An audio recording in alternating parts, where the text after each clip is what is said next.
नमस्कार दोस्तों, मेरा नाम है धीरेन्द्र और आप देख रहे हैं कॉमिक्स एनिमल।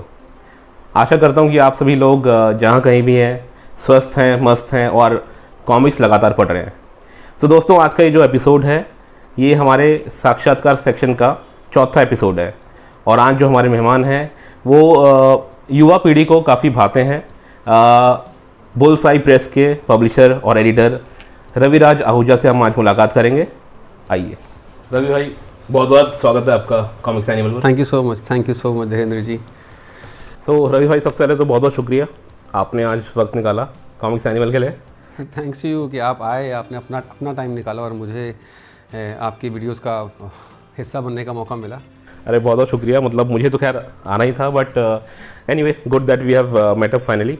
सो रवि जी, सबसे पहले अगर मैं शुरुआत करना चाहूँ इस इंटरव्यू की, इस साक्षात्कार की, तो मैं जानना चाहूँगा कि आप कहाँ के रहने वाले हैं, आपका ओरिजिन किस शहर से है और अपनी इनिशियल डेज़ के बारे में अगर आप कुछ साझा करना चाहें कि आपका how the early childhood was like, family में कौन कौन थे और किस तरह से चीज़ें शुरुआत हुई। मैं दिल्ली से ही हूँ, यहीं से जहाँ मैं अभी हूँ इस वक्त, पला बड़ा यहीं पर, और मेरी स्कूलिंग भी दिल्ली से ही हुई है, शांति निकेतन से। यहाँ मतलब हम अभी वेस्ट दिल्ली में हैं। वेस्ट दिल्ली में है और लोकेशन का नाम सुभाष नगर से है। तो सुभाष नगर से आप पले बड़े हैं। एड्रेस तो नहीं देना ना, एड्रेस तो नहीं चाहिए। एड्रेस दे सकते हैं आप ही परेशान होंगे, आपके चाहने वाले आपके पास तो मिलने आया करेंगे। दिल्ली से ही हूँ और यहीं पला बड़ा, मेरी स्कूलिंग भी यहीं से हुई, कॉलेज भी यहीं से हुआ। लक्ष्मी मैंने कॉरेस्पॉन्डेंस किया बीकॉम में। और बचपन मेरी फैमिली में मेरी मदर है, मेरे dad I was 5 when he passed away. बहुत छोटा था मैं, ज़्यादा मेमोरीज है नहीं। तो हमारी मदर ने ही काफ़ी काम किया, हमें संभाला। हम 5 भाई बहन हैं, 4 सिस्टर्स हैं मेरी। अच्छा, याद है, ऑल आर मैरिड नाउ। आप सबसे छोटे घर में? मैं सेकंड नंबर पे आता हूँ। सेकंड नंबर पे जी। तो मेरी मदर ने काफ़ी स्ट्रगल किया हम सबको संभालने के लिए। तो बचपन से ही मतलब पढ़ाई लिखाई में मैं अच्छा था, लेकिन मैं फोकस नहीं कर पाया इस रीज़न की वजह से। मैं अपनी मदर के काफ़ी क्लोज हूँ, तो जब उनको काम करते हुए देखता था तो मुझे थोड़ा सा वो लगता था कि यार लाइक ये टाइम उनका मतलब था जो मेरे डैड के जाने के बाद उनको इतनी मेहनत करनी पड़ रही है। तो मुझे थोड़ा सा ये बात खलती थी बहुत ही यंग एज से। पढ़ाई में ठीक था मैं, बट जैसे जैसे मैं थोड़ा बड़ा होता गया तो मैंने उनके साथ काम करना शुरू किया। जी। मेरे डैड का जनरल स्टोर था। अच्छा। वो चलाते थे, तो उनके जाने के बाद मेरी मदर को संभालना पड़ा। तो स्कूल से आने के बाद मैं ट्यूशन नहीं जाता था। मेरा ध्यान रहता था कि मेरी मदर अकेली है, तो let me give her a helping hand. तो मैं वहाँ जाके शॉप पे बैठता, छोटा था, मुझे उतनी समझ नहीं थी। तो मैं उनको बोलता लाइए। मेरी मॉम कहती थी तू यहाँ क्या कर रहा है यार, जाके पढ़ाई में ध्यान दे, मैं संभाल लूँगी। बट मैं नहीं कर पाता था। मैं घर आता था, मेरा ध्यान फिर वहीं आता था कि यार मेरी मॉम ने कभी जो आज तक घर से बाहर नहीं निकली। दैट टाइम की वो हाउस वाइफ वाला कल्चर ही होता था। या तो आप एजुकेटेड हो तो आप जॉब कर रहे हो, अगर नहीं तो फिर आप ज़्यादा एजुकेशन, हायर एजुकेशन नहीं है और आपके घर में 5 बच्चे हैं तो आपको एज अ हाउस वाइफ ही आपको रहना है। और मेरी मदर को कोई एक्सपीरियंस नहीं था, but she is very strong, तो उन्होंने संभाला। तो आपके फादर के जाने के बाद आपकी मदर ने पूरा शॉप का मदर ने पूरा संभाला। And hats off to her कि उन्होंने कैसे संभाला। मतलब आज भी मैं सोचता हूँ तो मतलब सुबह सुबह वो 6 बजे उठ के आते थे और रात को 11 बजे तक काम करते थे विदाउट एनी ब्रेक। तो वो चीज़ मुझे तोड़ा अंदर से कि यार मैं मतलब, और मैं अकेला लड़का हूँ घर में, तो 14-15 साल मतलब छोटा था तब, उतनी समझ नहीं थी। लेकिन जैसे जैसे बड़ा होता गया, 12-13 साल की एज में आया, तो मुझे समझ जाने लगी चीज़ें that I have to help her. तो पढ़ाई में मैं अच्छा था लेकिन फोकस नहीं कर पाता था। अच्छा। मुझे बोरियत होती थी, मतलब मैं पढ़ता था 70-75% में स्कोर कर लेता था, लेकिन मुझे बोरियत होती थी क्योंकि मेरा डाइवर्ट होता था ध्यान कि मुझे यहाँ से जाना है बस कैसे भी करके, और मुझे काम करना है, काम करना, मनी, मुझे पैसे कमाने। क्योंकि पता था, ये रियलाइज़ हो गया था बहुत अर्ली एज में कि पैसे कमाने, बिना पैसे के कुछ होगा नहीं। तो और एक चीज़ ये बात में थी कि मेरी एजुकेशन चलो कोई बात नहीं, लेकिन मेरी सिस्टर्स की ना एजुकेशन बहुत ज़रूरी, कि एक वो टाइम था कि लड़कियां पढ़ी लिखी होनी चाहिए तभी शादी होती है। बिल्कुल। दैट टाइम 80s 90s में कैसे होता था। तो मैंने कहा मुझे चल जाएगा, लड़का हूँ, लेकिन बहनों की एजुकेशन हो जाए, उनके कॉलेज वगैरह सब हो जाए, तो उस चक्कर में हेल्प करता था। जैसे जैसे करके चलो कॉलेज कर लिया, बीकॉम, मेरा मतलब कॉलेज का भी मन नहीं था, और मॉम ने कहा यार ठीक है एक स्टैम्प होना बहुत जरूरी है। स्टैम्प होना बहुत हाँ, एक रेपुटेशन होती है ना, लोग पूछेंगे क्या करता है बेटा, गवार रह गया, दैट काइंड ऑफ थिंग। अब शायद लोग नहीं सोचते उतना, अब तो बहुत चीज़ें आ गई। उस टाइम ये होता था कि पढ़ो लिखोगे एक अच्छी नौकरी मिलेगी और तभी, वरना वो स्टीरियोटाइप्स प्ले करने पड़ते थे, वो करने पड़ते थे। आज वक्त बदल चुका है। अगर आपने स्कूल के बाद नहीं पढ़ा, आपने एक प्रोफेशन चूज लिया, फोटोग्राफी या कुछ, आप उसको परस्यू करिए और अपना करियर। उस टाइम नहीं था, लोग भी अब थोड़ा ओपन माइंडेड हो गए। तो मैंने ऐसे ही उनके साथ काम करना शुरू किया, शॉप पे बैठता था, ठीक है, वो किया। इसीलिए पढ़ाई बस कॉरेस्पॉन्डेंट के बाद बस काम संभाला मम्मी के साथ। फिर मम्मी की थोड़ा सा फिर हेल्थ इश्यूज आने लगे, तो हमको वो शॉप बंद करनी पड़ी, क्योंकि बहुत रीज़न थे, ज़्यादा प्रॉफिट्स नहीं आ रहे थे। वो एरिया वहाँ से जहाँ पे था वो रीडेवलपमेंट में चला गया था, इंडस्ट्रियल एरिया था, वो चला गया था, तो वहाँ से हमको बंद करनी पड़ी। ठीक है, काफ़ी स्ट्रगल किया मदर ने भी उसके बाद। तो मैंने अपनी लाइफ में बहुत काम किया एक्चुअली। अच्छा, हाँ, अच्छा, मैंने वीडियो लाइब्रेरी खोली यंग एज, गाड़ियों का काम किया, सेल परचेज का, अच्छा। हाँ, क्योंकि मेरे माइंड में था कि मैं जब 18-19 क्रॉस किया था, मुझे एक्टर बनना है, मुझे एक्टिंग करनी है। अच्छा। क्योंकि स्कूल में प्लेज होते थे और मैं हिस्सा लेता था बढ़ चढ़ के। मैं स्पोर्ट्स में उतना अच्छा नहीं था, सिंगिंग, क्योंकि जब भी फेस्टिवल होते थे स्कूल में एक सेक्शन होता था कि एक्टर्स का अलग सिलेक्शन और सिंगर्स का अलग सिलेक्शन, वो क्यू में खड़ा करके हमारे म्यूजिक सर थे, वो कहते थे आओ बेटा सुर में गाओ सारे गामा, तो जो सुर में वो इधर, जो बेसुरा इधर, तो मैं गला फाड़ता था, मैं सा करके गाता था ताकि मुझे गलती से भी हो ना जाए मेरा। तो मुझे एक्टिंग में जाना था हमेशा। तो मैं उसमें, मुझे बचपन से ही मन था, मतलब बहुत यंग एज से, कि मुझे ना ये एक्टिंग करनी है। नहीं तो एक्टिंग का मतलब किस तरह से, किसी ने घर में प्रोत्साहित किया आपको? किसी ने नहीं, हमारे घर में नहीं, ऐसा कुछ सीन था, खुद से ही मन में आया कि मतलब मूवीज देखता था, मतलब उस टाइम की यार ऐसा मुझे भी करना है, मैं भी कर सकता हूं, एक्टर लोग को इमिटेट करने का तरीका, तो ऐसे ही करना। तो स्कूल में ये होते थे, यही चांस मिलता था मुझे, तो मैं लेता था। फिर मुझे दिमाग में आया कि मैं जब कॉलेज कंप्लीट कर लूंगा, मुझे मुंबई जाना, मुझे एक्टर बनना है, कुछ तो करना है। मुझे ऐसा स्टार वन का नहीं था कि एक्टिंग से करना रिलेटेड कुछ भी हो, मुझे कुछ काम करना।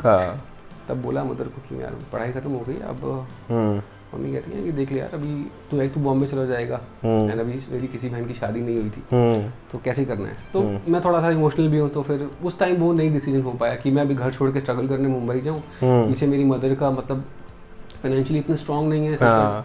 देन मैंने सोचा कि यार इसको रखते हैं यहीं पर और काम करते हैं। और मेरा मन वहाँ था कि ना क्रिएटिव चीज़ों में, और दूसरे बिजनेस, मतलब मैं बस लग गया, किसी ने फ्रेंड ने बोल दिया, किसी रिलेटिव ने बोल दिया यार ये काम अच्छा, ये कर लो आप, तो मैं वो करना शुरू कर दिया, उस काम को करना शुरू कर दिया। लेकिन 3-4 महीने बैठता, मुझसे होता नहीं काम, वो बंद। मतलब जिस काम में आपका मन नहीं है, आप कुछ भी कर लीजिए, आप नहीं कर पाएंगे। मैंने ऐसे बहुत, मुझे याद भी नहीं है मैंने कितने काम चेंज किए 4-5 सालों में, और हर काम में मैं फेल हो गया। ये स्कूल के दौरान बता रहे हैं आप, जब 7th 8th 9th आगे बढ़ चुके थे? कॉलेज में कॉरेस्पॉन्डेंस चल रही थी, वो बैक टू बैक साथ चल रहा था। कॉलेज तो नाम का था, मतलब पढ़ाई में मन का लगता था कि ठीक है कि ग्रेड्स लाने, एक सर्टिफिकेट होना चाहिए। तो ऐसे काम करता गया। तो ग्रेजुएशन आपने बीकॉम में करी? हाँ। तो उसके बाद मन नहीं लगा किसी काम में, अब थोड़े से पैसे लगा के काम शुरू करता, अब 6 महीने बंद हो जाता। बहुत काम किया, गाड़ियों का काम किया, दवाइयों का, मेरे कज़न का एक मेडिकल स्टोर है, वहाँ पे जाके बैठता था। मतलब मुझे नई नई चीज़ें एक्सप्लोर करने में अच्छा लगता था, लेकिन कुछ टाइम बाद में बोर हो जाता था कि तो दवाइयाँ देनी लोगों के, वो डॉक्टर की हेड राइटिंग पढ़नी, मेडिसिन निकालनी, वहाँ भी काम किया। तो बहुत जगह मैंने हाथ पैर मारे, लेकिन फाइनली फिर एक एज के आने के बाद मेरी जब सिस्टर्स की शादी हो गई सबकी, एक एक करके, मैं 2nd नंबर पे हूँ, सबकी शादी हो गई। ठीक। तो जब सब फ्री हो गए, तब देखा मैदान साफ हो गया, तो मैंने मदर को बोला कि at the age of 29 I am telling you, अच्छा 29 साल का हो चुका था, I am 40 by the way, 40 साल को। मैंने थोड़े बाल कलर किए, इसलिए पता नहीं चल रहा, मैंने कहीं से लग रहे हैं 40 साल के, इंटरव्यू के लिए बाल कलर किए, दाढ़ी में थोड़े वाइट दिखे।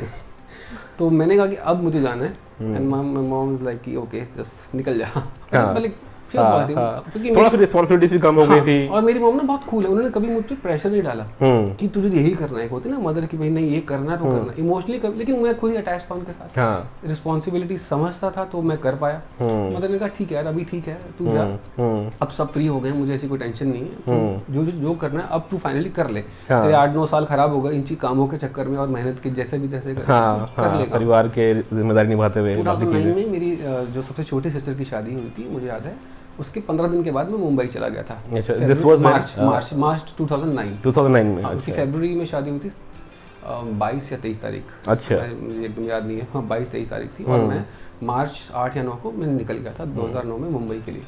कुछ नहीं पता था क्या करना है, किससे मिलना है, मुझे ज़ीरो आइडिया था, कोई हेल्प नहीं थी, कोई किसी का रहना है, बस एक नंबर मिला था ऑनलाइन कि यहाँ पर एक इंस्टीट्यूट है, एक्टिंग इंस्टीट्यूट है, वो मिस्टर अनुपम खेर का एक्टिंग स्कूल है, तो वो एक्टिंग सिखाते हैं। अच्छा। तो मैंने कॉल किया, मैंने कहा ऐसे मैं सीखना चाहता हूँ, और मेरे पास रहने की जगह नहीं, उन्होंने कहा हमारे पास अकोमोडेशन प्रोवाइड करते हैं, आप आ जाइए। तो बस मैं बैग उठाया और चला गया। वहाँ जाके 3 महीने का कोर्स था, शॉर्ट कोर्स कर लिया। करने के बाद लगा भाई अब तो एक्टर बन गए अब।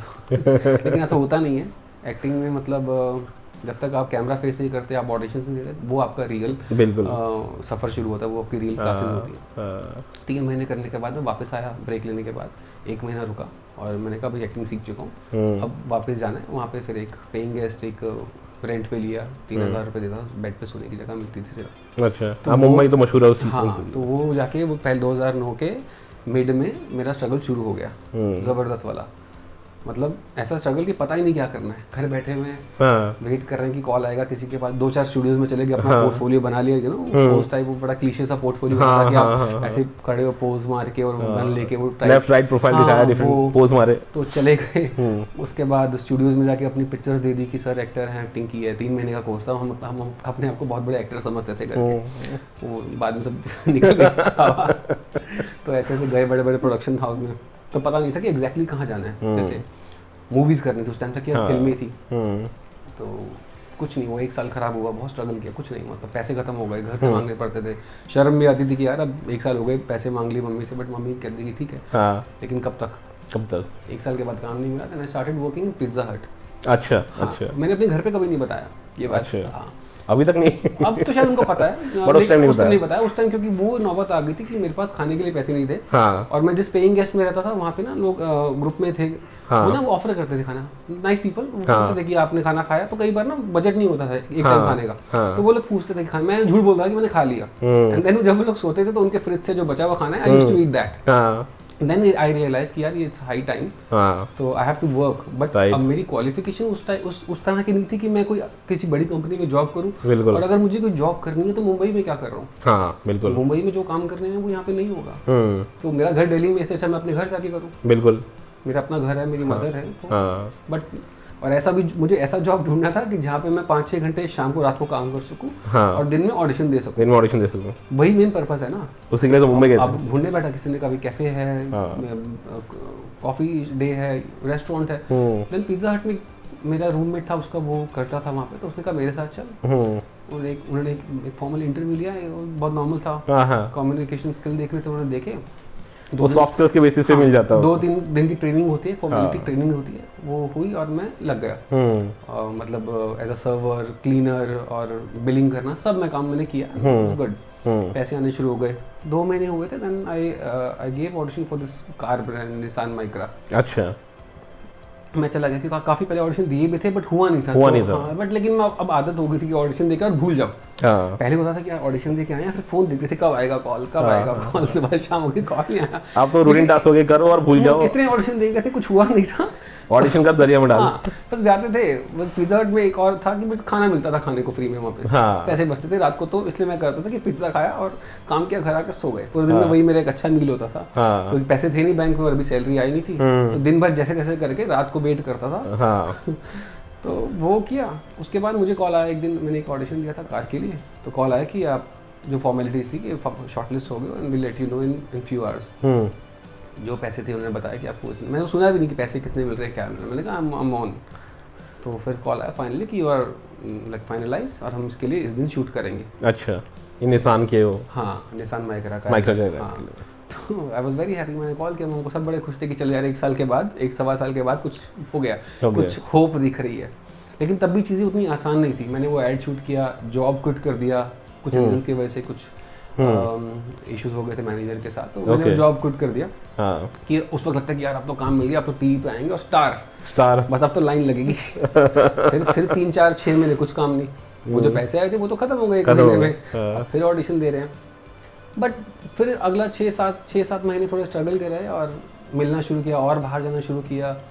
फिर कमियां दिखी कि हमारी एक्टिंग में ही कमियां हैं, कि जब तक आप कोई चीज़ कन्विक्शन के साथ नहीं करोगे, एक आधी चीज़ आपको लक से मिल जाएगी। अगर आपको डायरेक्टर को अगर आपका लुक पसंद आ गया और आप if you are not a good actor, वो आपको कर लेगा, क्योंकि यार वो कहेगा बैठ के शक्ल तो दिखानी, स्माइल तो कर ही लेगा। लेकिन जब आपको 4 लाइनें बोलनी पड़ती है कैमरे के आगे, तब आपको पता चलता है।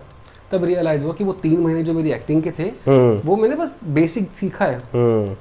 असली एक्टिंग होती है प्रैक्टिस से और बार बार करके आपको ही पता चलता है कि आप बिल्कुल। तो मैंने फिर इसको बहुत सीरियसली लिया। मैंने कहा 2 साल हो गए, मैंने इसको रिहर्सल करता था घर में, डेली रिहर्सल करता, कुछ काम वाम करके पैसे जैसे भी घर वाले मैनेज करके देते थे। Then I started giving audition again. उसके बाद फिर थोड़ा सा जब कॉन्फिडेंस आया, then I started cracking audition. तो फिर 2009-10 से शुरू करना किया, तो अब तो 100 से ज़्यादा 126 एड्स कर चुका हूँ मैं अब तक। हाँ बिल्कुल। ब्रांड्स के लिए मैं शूट कर चुका हूँ, काफ़ी ब्रांड्स के लिए शूट किया, बहुत काम किया मैंने। हाँ।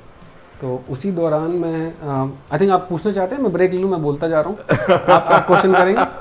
आप इतने अच्छे फ्लो में चल रहे हैं, कौन बोलेगा ब्रेक लेने के लिए? नहीं ठीक है, अगर आप नहीं, मेरा बस थोड़ा ये था, मुझे मतलब बिल्कुल सही तरीके से आपकी ट्रेन दौड़ रही है। मैं बस ये जानना चाह रहा था कि मॉम के बारे में आपने बताया कि काफ़ी अच्छी बॉन्डिंग थी आप दोनों की। मैं जानना चाहता हूँ कि सिस्टर्स के साथ कैसा इक्वेशन था आपका? बहुत अच्छा। 4 बहनों के एक भाई थे।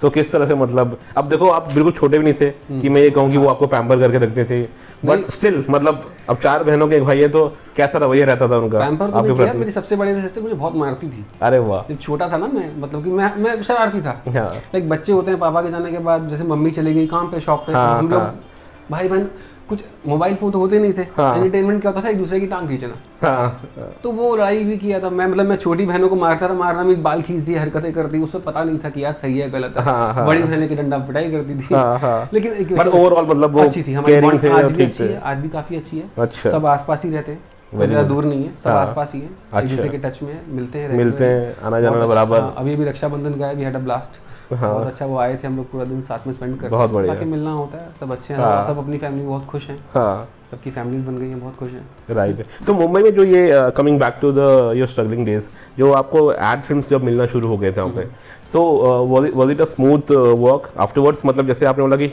पहले के बाद दूसरा ब्रेक मिलने में फिर 5-6 महीने लगे थे, फिर आपने धीरे धीरे मतलब करीब 100 के ऊपर ऐड कर लिए एडवर्टीजमेंट्स।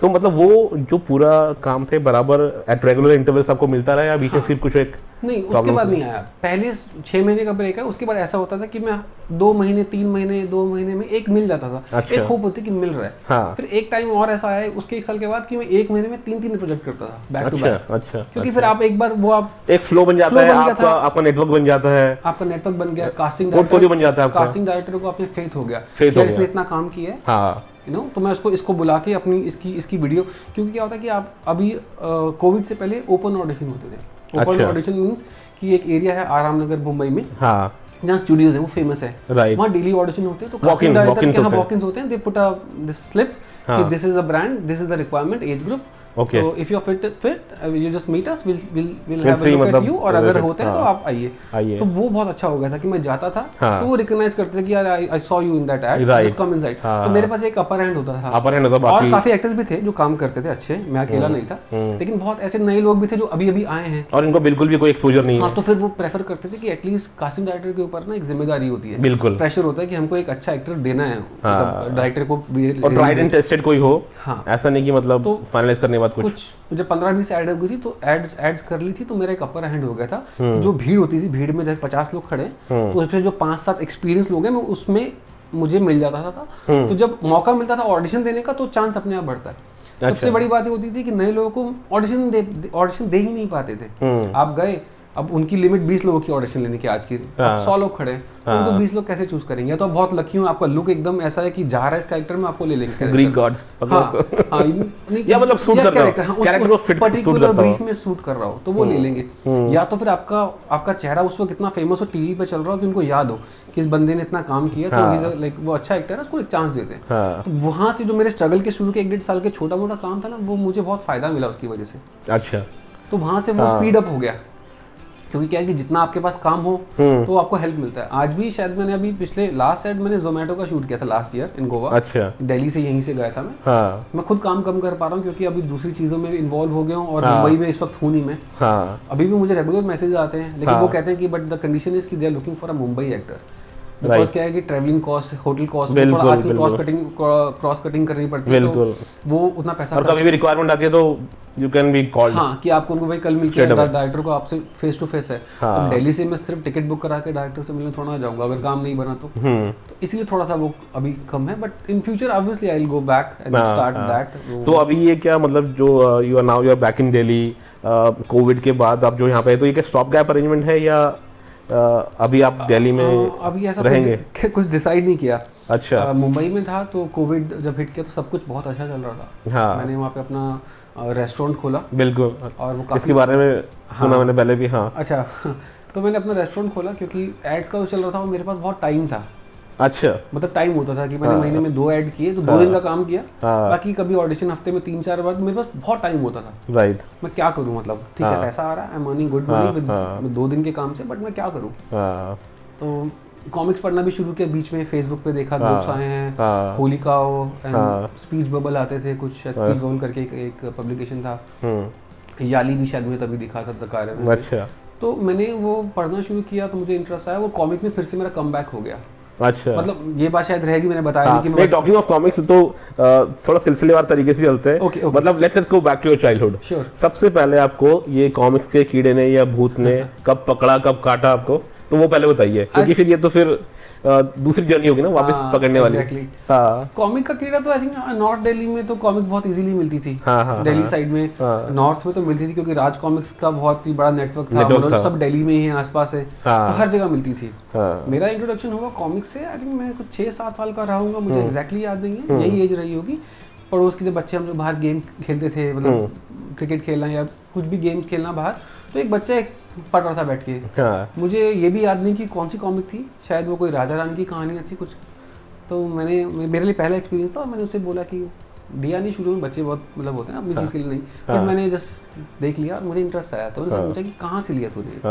उसने बोला यहीं से, पास में दुकान है मेरे, वहीं जाता है, वहीं से लेता हूँ। मुझे भी लेके चलो। उसका पैसे हैं कितने, उसने बोला 50 पैसे लगेंगे। अच्छा। इसका रेंट पे लेने के पैसे तो थे नहीं 50 पैसे भी। तो मम्मी के पास गया, मैंने कहा 50 पैसे चाहिए, तो उस टाइम 50 पैसे भी ये ले, कॉफी खानी होगी। और मैं निकल गया घर से, कुछ 2 मिनट की वॉकिंग डिस्टेंस पे छोटी सी कॉमिक की दुकान थी, जैसे वो क्यूब से बने होते हैं लकड़ी के, पान की दुकानें होती हैं, वो एक ऐसी दुकान थी। मेरे घर के पास एक विलेज एरिया है, तो वहाँ पर वो बैठा हुआ था, बुक्स लगा के, नॉवेल्स और एक तरफ कॉमिक्स, और मैं वो खड़ा होकर देख रहा था कि यार ये मतलब क्या है ये। तो मैंने उठाई कॉमिक, खोली, इंटरेस्ट, मतलब एक होता है ना कि फर्स्ट लव देखते ही कि मतलब क्या तो पढ़ना है। तो मैंने कहा पढ़ना है मुझे, तो मैंने कहा कितना, उसने बोला 50 पैसे, आपको अभी लेके 2 घंटे में वापस करनी है। तो मैंने कहा दे दो। उसने कौन सी दूँ, अब वो उसमें कौन सी दूँ, मुझे क्या पता कौन सी, कॉमिक में तो पहली बार देख रहा हूँ। मैंने कहा ये जो ऊपर रखी यही दे दो। उठाई मैं आ गया। कौन सी थी, मुझे नहीं सुपर हीरो की, कोई सुपर हीरो नहीं था, वो कोई राजा रानी की कहानी, मुझे इतना याद है। वो कोई तुलसी या मनोज था, मनोज कॉमिक्स रही होंगी, क्योंकि जहाँ तक मुझे याद है उस टाइम पे वो जो मॉरल लेसन्स वाली जो कहानियाँ आती थी, राजा रानी की कोई कहानी थी, राजा रानी, मुझे एग्जैक्टली याद नहीं। उसके बाद मुझे आया, फिर वो आदत पड़ गई। तो और मुझे ये पता नहीं था कि ये घर वालों से छुपा के पढ़नी होती है। क्योंकि घर वालों को ये आता ना कि कॉमिक्स है, बिगड़ गया बच्चा, पढ़ाई में वैसे ही ध्यान नहीं है इसका, और ये गया। पापा थे नहीं उस टाइम, जा चुके थे, मम्मी को थोड़ा सा, और मम्मी उस वक्त जाती थी काम पे, शॉप पे, तो जब छुपा के मैं पढ़ लेता था। तो ऐसे ऐसे सिलसिला शुरू हो गया कि एक पढ़ी, अब दूसरी पढ़नी है, अगले दिन पैसे, अब 1 रुपया मांगना है पढ़ने के लिए। तो मुझे नागराज की आई थिंक याद है, जो वो नागराज और शांगो शायद थी। अच्छा। और ध्रुव की थी मैंने अभी बताया था, नाम भूल गया, रोमन हत्यारा।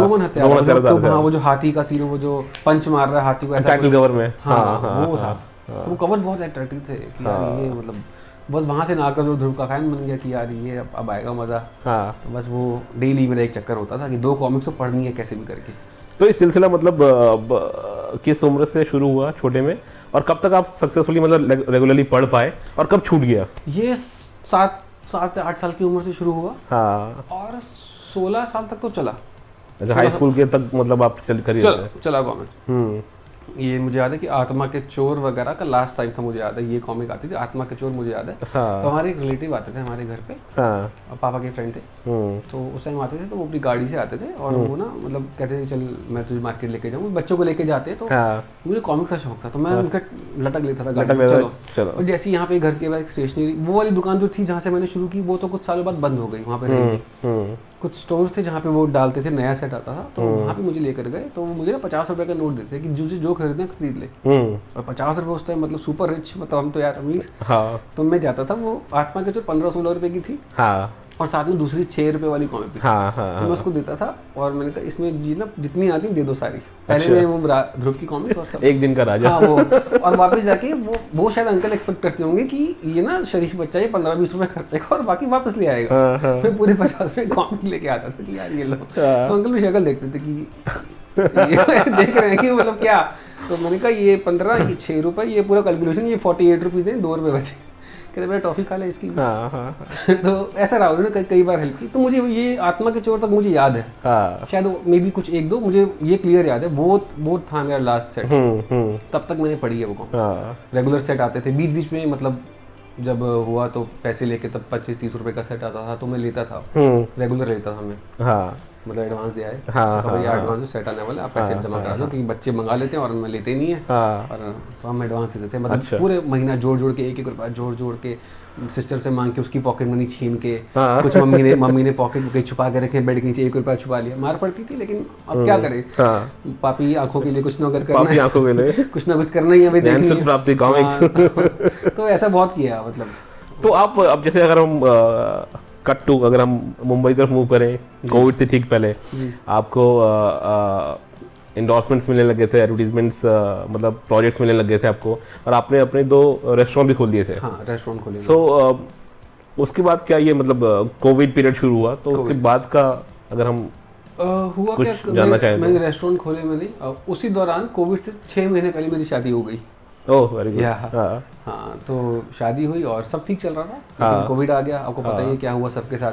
रेस्टोरेंट बंद करना पड़ा, शूट्स बंद हो गए, और हम लोग मुंबई में जिस अपार्टमेंट थे एक की हालत आ गई, वहाँ पे रेंट देने के लिए पैसे नहीं थे हमारे पास। मतलब सब कुछ एकदम चला गया। बहुत डिफिकल्ट टाइम था, काफी लोगों के लिए। और हमें 6-7 महीने काटे मुंबई में जैसे तैसे करके, जो बैंक में बैलेंस था देकर और जैसे भी काटे, बट बहुत मुश्किल हो गई। और रेस्टोरेंट बिजनेस तो बिल्कुल ही नोज डाइव किया हुआ था एकदम। हाँ, वही साल हम क्या बड़े रेस्टोरेंट 15 साल से वो सब बंद हो गए। बिल्कुल। कुछ एक चल पाए जिनकी अपनी जगह थी वो सर्वाइव कर पाए, कम जिनकी रेंट पे जगह थी वो बहुत मुश्किल, वो बड़ा डिफिकल्ट रहा। तो फिर मदर ने बोला कि अब एक काम करो, घर है दिल्ली में, अपना वापस आओ, यहाँ से शुरू करो। ऑप्शन नहीं था, अकेला होता है तो इंसान ना मैनेज कर लेता है कहीं भी। बिल्कुल। जब फैमिली हो जाती है, अब शादी हो जाती है, तो आपके पास जिम्मेदारी आपकी 4 गुना बढ़ जाती है। बिल्कुल। तो वाइफ के साथ फिर अब दिल्ली आ गए, कोविड था, रहे, अब क्या करना है। यहाँ आने के बाद भी 1 साल बहुत दिक्कत हुई, क्योंकि पब्लिकेशन हाउस मेरा 2018 में शुरू हो चुका था।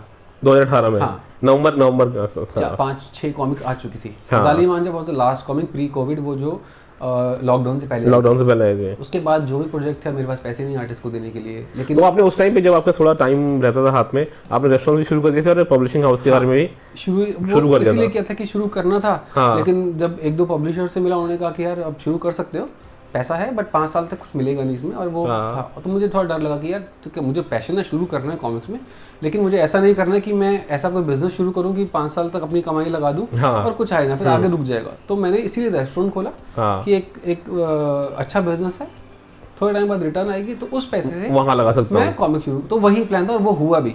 बट आपके जहन में रहा मतलब through out your modelling days कि आपको कॉमिक्स में कुछ शुरू करना है? जब मैंने पढ़ना शुरू किया, वापस जब कम बैक की, तब मुझे एकदम स्ट्राइक किया कि यार इंडियन कॉमिक्स इतनी अच्छी आ रही है, तो मुझे शुरू करना है। तो ये वो याली और होलिका वाला दौर था। होलिका में काफी इंप्रेस था। हाँ, मैंने अघोरी पढ़ी थी, आई वाज सुपर इंप्रेस। अरे सुपर। वो उनकी अब तक की बेस्ट कॉमिक है। तो जब ये रावण अनडाउटेडली, हाँ, रावण तो मेरे सामने आई है, मतलब रावण के जो फिनाले की मैं वेट करता था कि कब आएंगी, काफी डिलेज हुए थे, मतलब वेट। तो तब मेरे दिमाग में आया था कि मुझे भी ऐसा कुछ निकालना है, कुछ ऐसा करना है इंडियन कॉमिक के लिए। तो विवेक जी से मिला था एंड ही हेल्प मी। उन्होंने बताया कि ऐसे है कि यार पैसा नहीं मिलेगा तो देख ले। कॉमिक्स मेकिंग प्रोसेस मतलब क्या था, एक आग का दरिया है और पैसे डुबा के जाना है। तो फिर मैंने कहा यार ये समझदारी नहीं है कि ठीक है पैशन में ऐसे पैसे डाल दो, काम वो करो जिससे पैसा है और कॉमिक्स में लगा के भूल जाओ। पैशन भी फॉलो होता रहा, चलो ठीक है। अभी भी वही हो रहा है एक्चुअली। अब कॉमिक्स बनाते जा रहे हैं, हम रेगुलर बना रहे हैं, साल में एटलीस्ट 3 से 4 कॉमिक्स तो हम करते ही हैं। बहुत पैसा लगता है, लेकिन खैर वो शुरू हुआ। ऐसा मत बोलो, मतलब काफी ऑडियंस को लगता है कि मतलब पैसे छाप रहे हैं, मतलब नॉट जस्ट हिम बट बाकी और भी जो पब्लिशर्स हैं। मैंने टी-शर्ट देखो मांग के फैन की दी हुई पहनी हुई है। टी-शर्ट दिखाओ अच्छे से आप। इस पे लिखा हुआ ये आई थिंक नरेश स्वामी जी हैं कोलकाता से, उन्होंने मुझे गिफ्ट की थी। अच्छा, नरेश स्वामी, उनको मैं फेसबुक में देखता हूँ काफी। हाँ, उन्होंने गिफ्ट की थी। वो काफी टच में रहते हैं हमारे साथ, बहुत ही जबरदस्त इंसान है। तो उन्होंने मुझे भेजी थी और उसके बाद जिस दिन मैंने सिर्फ फोटो के लिए पहनी थी और आज ये मैंने ऑलमोस्ट 2 साल हो गए, आज ये मैंने पहनी है। मैं क्या करूँ, मैं वेट ही लूज नहीं कर पा रही, ये फिट नहीं होती, अभी भी देखिए पूरी चिपकी पड़ी है। तो ये मैंने इंटरव्यू के लिए स्पेशल पहनी है। नरेश स्वामी जी 2 टी-शर्ट जालिम मांझा वाली भेजिए एक्सेल साइज में, ठीक है, एक मेरे लिए, एक एक्सेल मेरा लार्ज ही रखिए यार, मुझे एक एल और एक एक्सेल साइज। मोटिवेशन चाहिए, मुझे थोड़ा सा और फिट रहना है। अब इन्होंने चूज कर लिया अपना कि एक्सेल चाहिए इनको और बढ़ना है, तो आप देखिए नरेश स्वामी जी इतना मतलब अच्छे काम में लगे हुए हैं, तो फिर क्यों ना हम भी हाथ धो लें। Is a very nice person. So anyway, हाँ, तो बस ये है कि पैसा लगता है काफ़ी, तो इसीलिए काम शुरू कर लिया, लेकिन कोविड ने पूरा हिट किया, डिलेज हो गया, हमारा काम रुक गया पूरा। आई थिंक 1 साल तक कुछ कॉमिक्स ही नहीं आ पाई। रीडर्स के गुस्सा भी हमने झेला कि यार अब एक पार्ट आया, दूसरा पार्ट 1 साल हो गया, कैसे, जबकि सीक्वेंस हम लोग पार्ट्स में नहीं निकालते, फिर भी लोगों को होप रहती है रीडर्स को कि यार कॉमिक्स टाइम से आएगी, लेकिन क्या कर सकते हैं, मजबूरी है। आई थिंक यज्ञ को छोड़ के आपके बाकी सारे जितने भी कॉमिक्स अभी तक आए हैं वो सारे वन शॉट। हाँ, यज्ञ का सिर्फ पहला है, वो 2 पार्ट्स में है, वो भी राइटर्स की मजबूरी थी कि वो शायद नहीं कर पाए थे जस्टिफाई, बट हमने कहा ठीक है। लेकिन आगे से हमने कोशिश की हमारी जितनी भी कॉमिक्स हैं, चाहे पेज हमें थोड़े कम ज़्यादा करने पड़े, एक ही पार्ट, क्योंकि रीडर्स को ना आज वेट नहीं हो पाती, मुझसे खुद नहीं हो पाती है, सीरीज वाली कॉमिक्स मैं पढ़ नहीं पाता। इतनी बिजी लाइफ है हमारी और रीडर्स की, वो इतना बिजी रहते हैं, इतना कुछ पढ़ने को है कि एक पार्ट को याद करने के बाद दूसरा फॉलो आपको दोबारा पढ़ना ही पड़ेगा। बहुत कम होता है, क्योंकि पहले वाले टाइम बहुत सिंपल थे और कॉमिक्स तो रेगुलर इंटरवल्स में आती थी। हाँ, तो मेमोरी आपकी एकदम फ्रेश रहती थी। हर महीने कॉमिक आती थी, ज्यादा होता था 2 महीने बाद वो कॉमिक मिल जाती थी। अभी पब्लिशर भी मजबूर हैं कि उनको भी उतना ऑब्वियसली उतनी सेल नहीं है। इवन राज कॉमिक्स जब हजारों में बिकती थी, उनके पास उतनी बड़ी टीम थी, अब सेल्स कम हो गई तो वो भी मजबूर हैं, लेकिन अपनी तरफ से वो बहुत अच्छा काम कर रहे हैं। अभी काफी उन्होंने और चीजें लाई हैं, बट हमारे लिए तो सोचिए कितना मुश्किल है, एक नए पब्लिशर के लिए कितना मुश्किल है।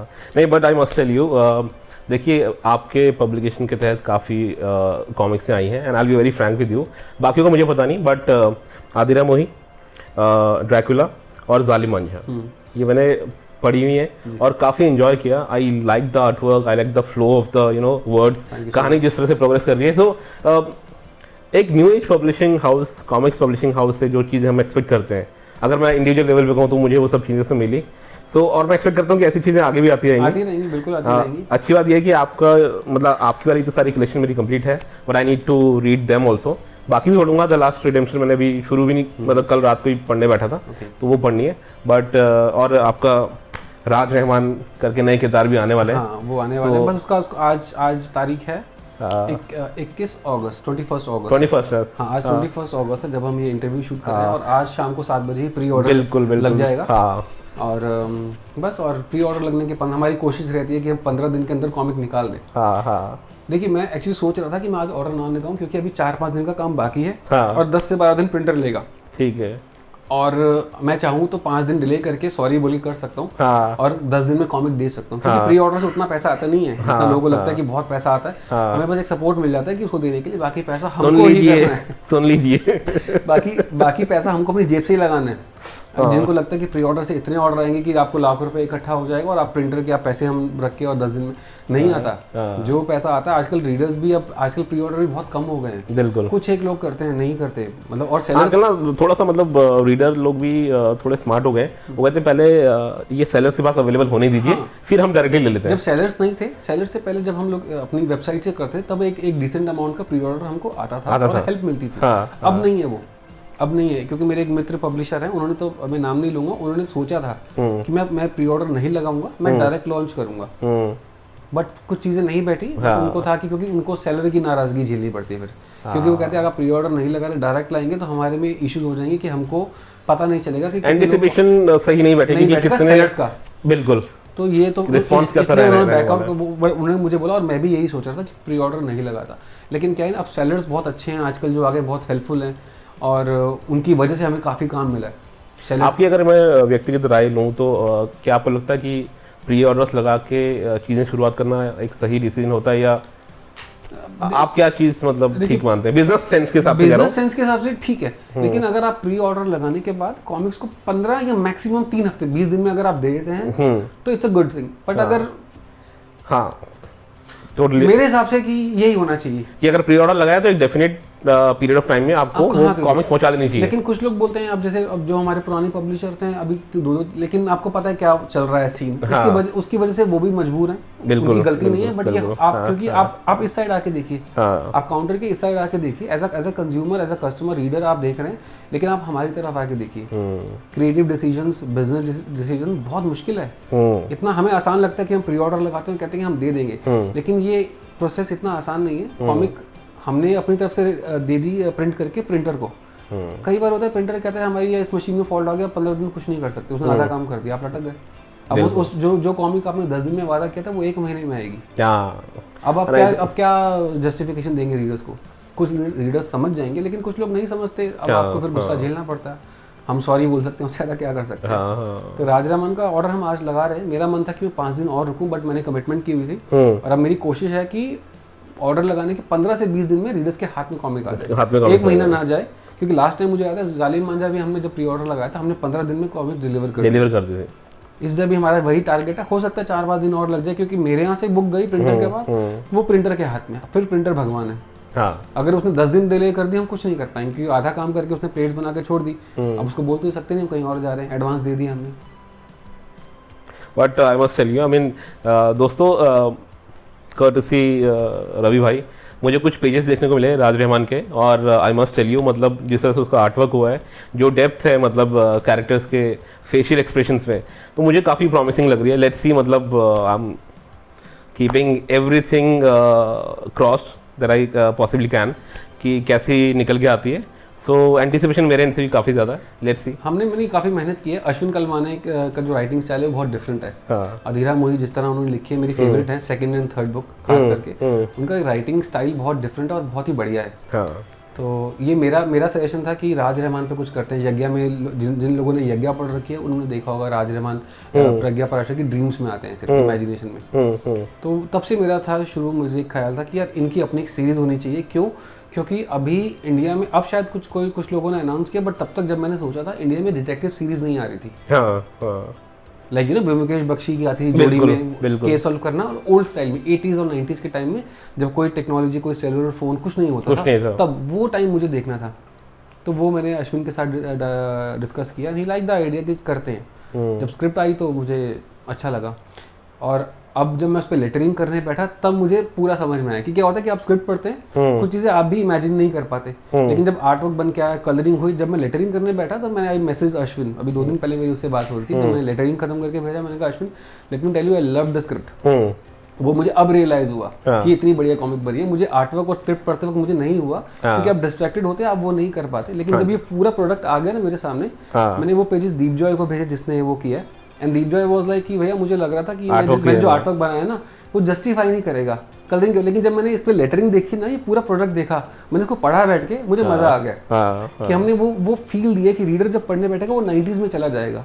अच्छा, 90s में वो कुछ एक वैसा फील तो आता है। वो 9 पैनल ग्रिड है, वो टेलीफोन से बात कर रहे हैं, वो सिंपल चीजें, वो यामा वाली बाइक पे जा रहे हैं वो सॉल्व करने।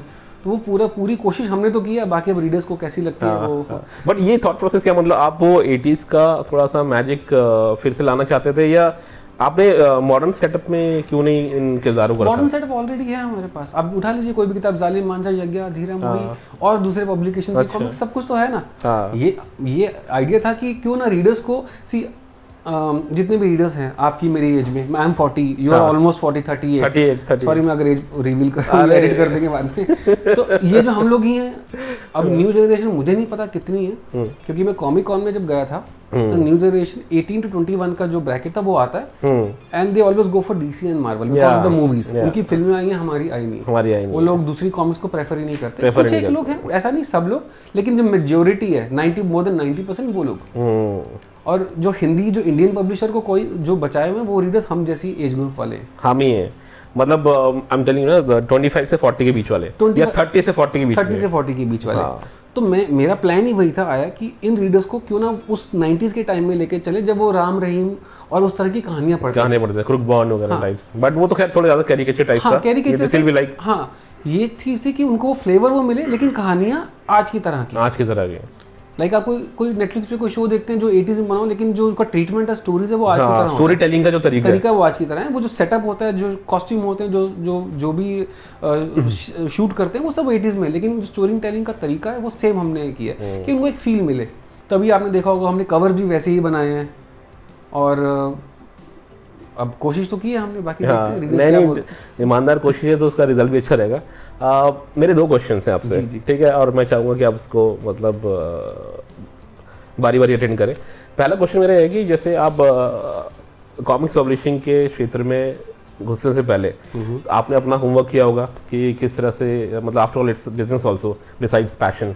तो आपने कोई आपके रोल मॉडल थे या कोई किसी को आप फॉलो करते थे, किसी पब्लिशर को या किसी कॉमिक से जुड़ी हुई पर्सनालिटी को जिनसे आप बहुत प्रभावित थे या जिनसे कुछ सीखा, या कोई एनेक्डोट्स हो सकते हैं उस दौरान में? सी मैं ये बात शायद मैं पहले भी बता चुका हूँ कि मैं प्रभावित, तो देखिए मैं राज कॉमिक्स पढ़ता था और वो 16-17 साल की उम्र में छूट गया था। हाँ। मुंबई जाने के बाद मुझे स्टेशन से मिल गई, मैंने उठा ली और वो कॉमिक्स का फिर होली काउ डिस्कवर किया जाली। मुझे आई थिंक होली काउ, मैं बोलता हूँ मुझे इसमें कोई वो नहीं है बोले, मैं होली काउ के काम के बाद मैं बहुत इंप्रेस हुआ था। अच्छा। जो उनका आर्ट स्टाइल था, जो स्टोरी, क्योंकि इंडिया में मैंने ऐसी कॉमिक कभी पढ़ी नहीं, राज कॉमिक्स पढ़ी थी, अच्छी थी वो, लेकिन अब वो एज के साथ थोड़ा सा और मैच्योर, वहाँ से मैं काफ़ी इंस्पायर हुआ था। ऑनेस्टली मैं वहाँ से इंस्पायर हुआ था, मैं झूठ नहीं बोलूँगा, वहाँ से इंस्पायर हुआ। और तब मैंने विवेक जी को बोला भी था कि मुझे I want to meet you, you know, like as a fan boy कि हाँ, तो मिलने भी गया था उनसे, शायद उनकी एक बार ऑफिस ऑटोग्राफ वगैरह भी लिए थे, आई रिमेम्बर। तो वहाँ से मैं काफ़ी इंस्पायर हुआ था। तो तब आया था मुझे ये ख्याल। कोई एनेक्डोट आप शेयर करना चाहेंगे, कोई ऐसा किस्सा आपके फेवरेट पब्लिशर या किसी कॉमिक्स पर्सनालिटी के साथ, कभी कॉमिक कॉन या किसी भी कोई सा भी ऐसा एक कुछ किस्सा जो थोड़ा इंटरेस्टिंग रहा हो, कॉमिक्स से जुड़ा हुआ, जरूरी नहीं कि कोई पर्सनालिटी हो, कोई वाकया वगैरह? कॉमिक्स में मिला तो था, क्योंकि इसी दौरान जब मैं विवेक जी से मिला था, उसके आई थिंक कुछ टाइम बाद ही, उससे कुछ पहले या एक आध साल पहले 2011-12 में कॉमिक कॉन हुआ था मुंबई में। पहला कॉमिक कॉन मुंबई में हुआ था। अच्छा, जो इंडियन कॉमिक कॉन जब वो पहला ईयर था, दिल्ली होने के बाद वो मुंबई में आए थे, तब वहाँ पे राज कॉमिक्स का स्टॉल लगा था और संजय सर, अनुपम सर सब आए थे। अच्छा, आई रिमेम्बर। हाँ, और वो गार्बेज बीन जो थी फैजल जी की, वो भी रिलीज वहीं पे हुई थी, उन्होंने लॉन्च की। I met everyone. तो वहाँ जाके थोड़ा सा और इंस्पिरेशन मिली थी उनसे मिलके कि, और मनीष सर भी सब थे वहाँ पे, मनोज सर नहीं थे, मनीष सर, संजय सर और अनुपम सर थे, आई रिमेम्बर।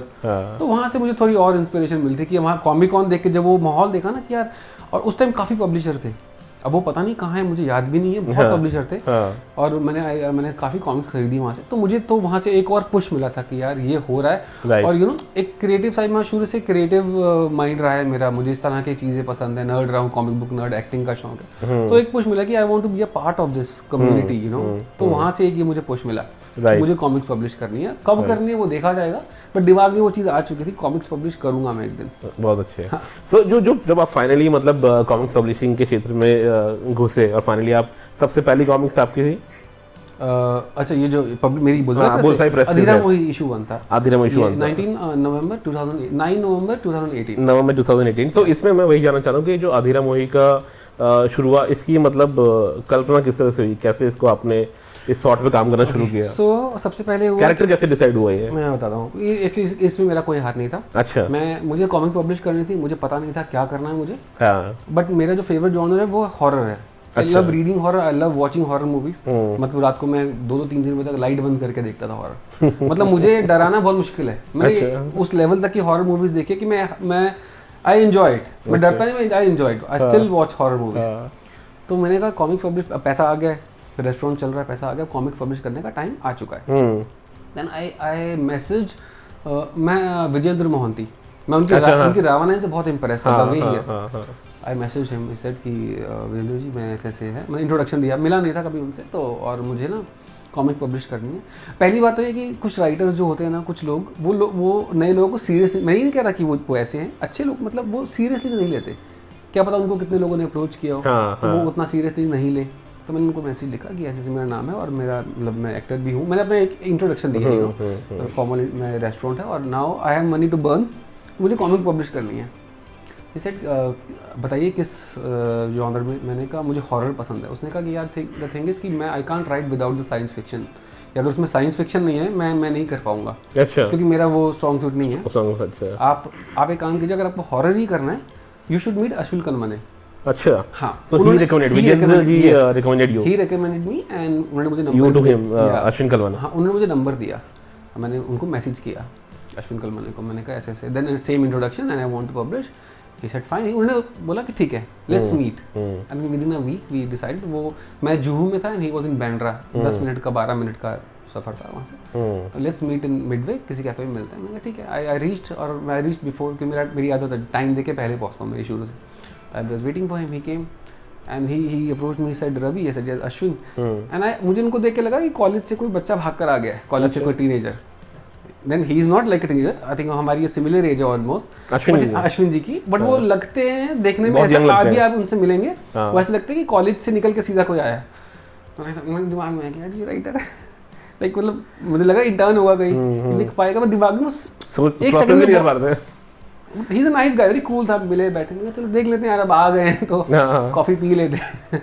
तो ही सैट डाउन एंड पूछा कि, उन्होंने फिर बताया कि मेरी ऐसे ऐसे कुछ एक कॉमिक मैं नाम भूल गया अगेन की एंथोलॉजी आती थी, उसमें उनकी स्टोरीज पब्लिश, उन्होंने नाम बताया तब मुझे याद आ गया। अच्छा। उनकी एक शॉर्ट स्टोरी मैंने पढ़ी हुई थी, वो मैं उस कॉमिक पढ़ के याद आया और इट वाज गुड। मैंने कहा हाँ मुझे याद आ गया, पढ़ी है, तब थोड़ा कॉन्फिडेंस आया कि हाँ कर लेंगे। तो बताइए, उन्होंने बोला बोलिए क्या आइडिया है, क्या करना है। अब मैंने कहा मुझे सिर्फ एक वर्ड था हॉरर, और दूसरा था वन शॉट। अच्छा, ये दो चीज़ें मेरी थी कि मुझे हॉरर और वन शॉट कुछ भी आप लिखेंगे।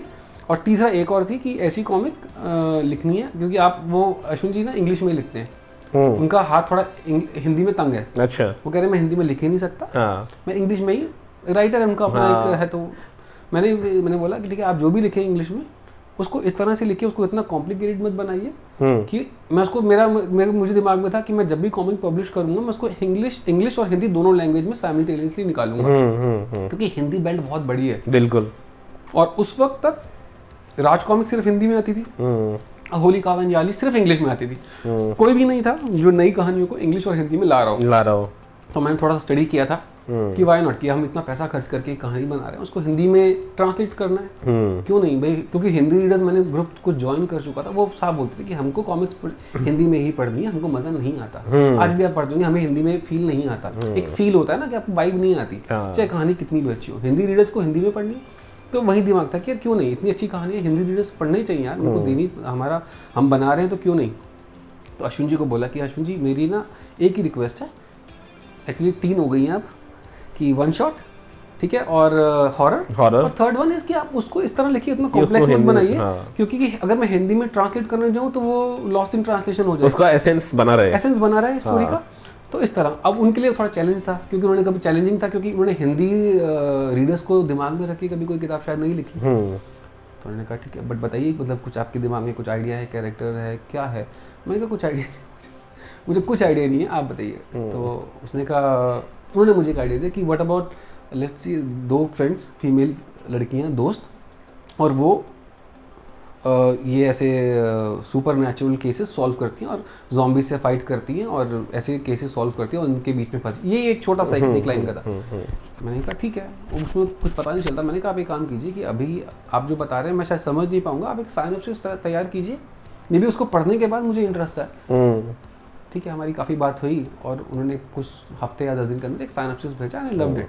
जो आई थिंक अधीरा मोही आपने पढ़ी है कि 2 फ्रेंड्स हैं और उनके साथ उसकी शादी टूट जाती है और कैसे एक ज़ॉम्बी आउटब्रेक होता है। मुझे बहुत फैसिनेटिंग, क्योंकि हॉरर था, I love zombie genre also. तो मैंने कहा बहुत मज़ा आया मुझे पढ़ के।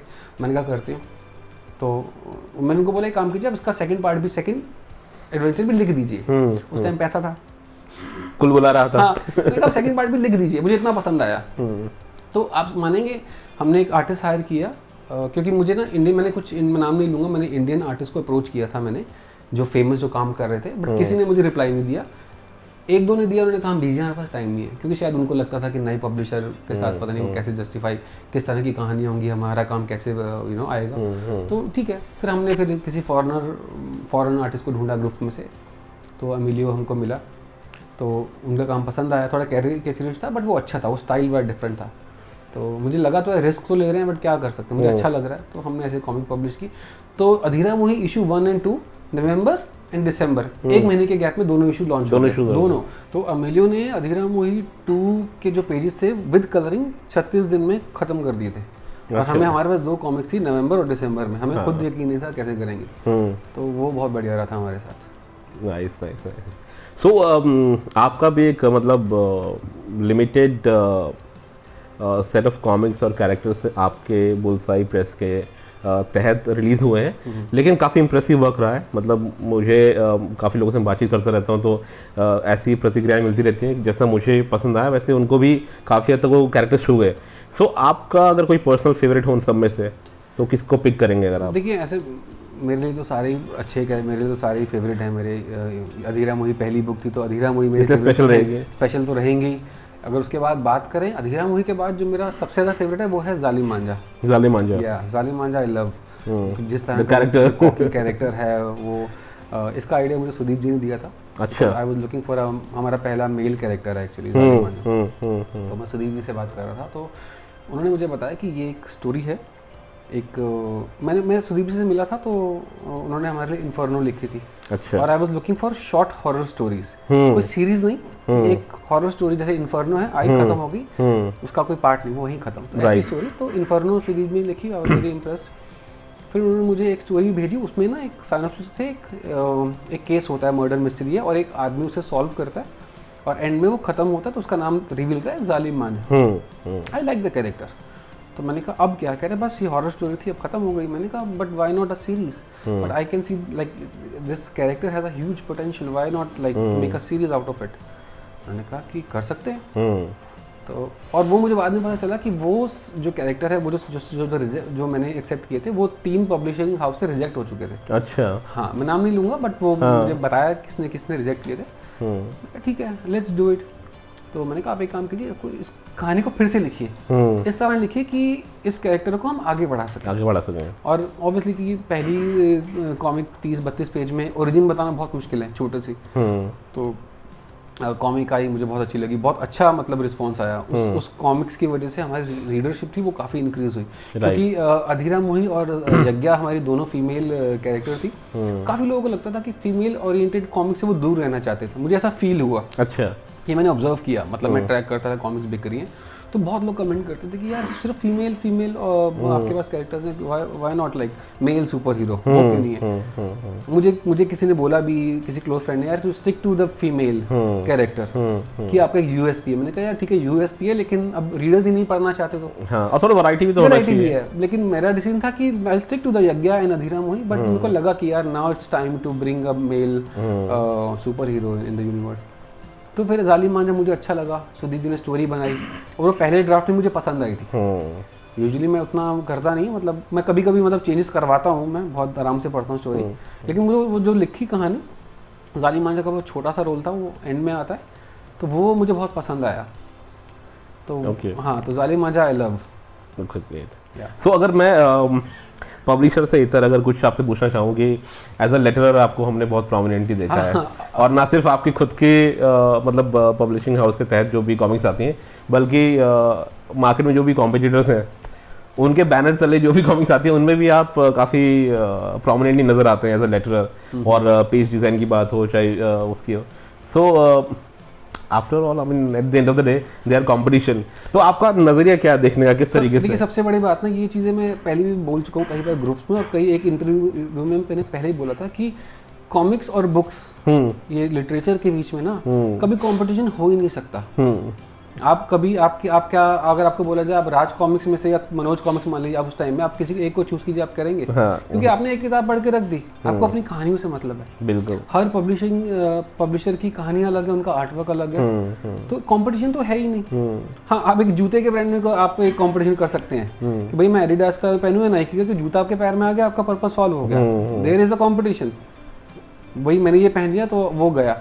लेकिन किताबों में, कॉमिक्स में कंपटीशन कहाँ से आ गया? मैं पढ़ता हूँ, I read Raj comics, I still read Holi का याली, मेरे पास कलेक्शन पड़ी है, हर नए पब्लिशर की कलेक्शन है मेरे पास। आप नाम बताइए जो भी अभी आ रहा है, I have every book in my collection. There is no competition because I want to read. एक किताब पढ़ने 15-20 मिनट में खत्म हो जाती है। बट ये सवाल मेरा इस वजह से भी है कि जो कॉमिक फैंस हैं उनकी बात अगर मैं एक तरफ रहने भी दूँ, आपका ऑफ कोर्स एक फैन बेस होगा, बट जो पब्लिशिंग इंडस्ट्री में बाकी जो न्यू एज कॉमिक्स पब्लिशर्स हैं, सो उनमें मैं काफ़ी पॉजिटिविटी देखता हूँ आपको लेकर। तो वो मतलब काफ़ी मतलब पब्लिक फोरम पे भी बोल चुके हैं कि how they got stuck at a particular place at a particular moment, फिर how you came to their rescue, फिर आपने उनको मतलब अपने एक्सपीरियंस का मतलब फ़ायदा उन्हें दिया गाइड करके सही दिशा में, या फिर किसी एक प्रोजेक्ट में अगर कहीं फंस रहे थे तो उनको हेल्प कर दिया सही तरीका बता के। सो उस पूरे प्रकरण को कह रहा हूँ मैं बताता हूँ आपको कि मैंने ये ना, जो फर्स्ट ऑफ ऑल कि ठीक है मेरा नेचर वैसे है कि हेल्पिंग है, और दूसरा मैं हेल्प क्यों करता हूँ उसके पीछे मेरा एक खुद का एक स्वार्थ कह सकते हैं। स्वार्थ ये है कि मैं इंडियन कॉमिक इंडस्ट्री को ग्रो करते हुए देखना चाहता हूँ।